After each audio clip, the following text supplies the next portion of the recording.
اعوذ باللہ من الشیطان الرجیم بسم اللہ الرحمن الرحیم رب اشرح لی صدری ویسر لی امری واحلل عقدۃ من لسانی یفقہوا قولی۔ منتخب احادیث اکرام مسلم، مسلمانوں کے حقوق۔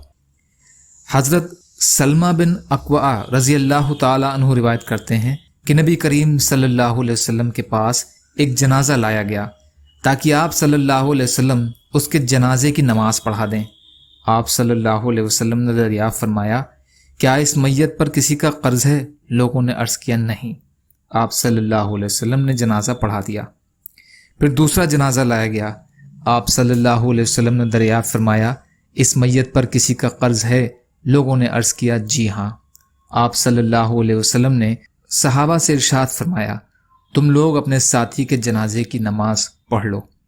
حضرت ابو قتادہ رضی اللہ عنہ عرض کیا، یا رسول اللہ، اس کا قرض میں نے اپنے ذمے لے لیا۔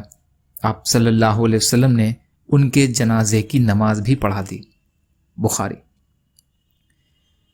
حضرت ابو ہریرہ رضی اللہ عنہ روایت کرتے ہیں کہ نبی کریم صلی اللہ علیہ وسلم نے ارشاد فرمایا، جو شخص لوگوں سے مال ادھار لے اور اس کی نیت ادا کرنے کی ہو تو اللہ تعالیٰ اس کی طرف سے ادا کر دیں گے، اور جو شخص کسی سے ادھار لے اور اس کا ارادہ بھی ادا نہ کرنے کا ہو تو اللہ تعالیٰ اس کے مال کو ضائع کر دیں گے۔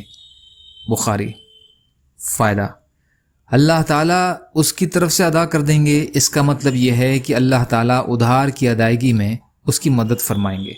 اللہ تعالیٰ اس کے مال کو ضائع کر دیں گے، اس کا مطلب یہ ہے کہ اس بری نیت کی وجہ سے اسے جانی یا مالی نقصان اٹھانا پڑے گا۔ فتح الباری۔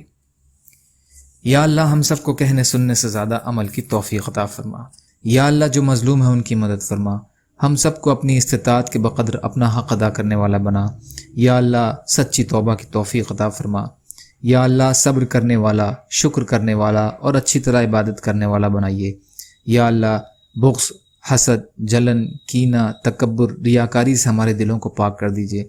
یا اللہ جو دنیا سے چلے گئے ان کو عذاب قبر سے بچائیے، ان کو قبر کی ہولناکیوں سے بچائیے۔ یا اللہ ان کی مغفرت فرمائیے۔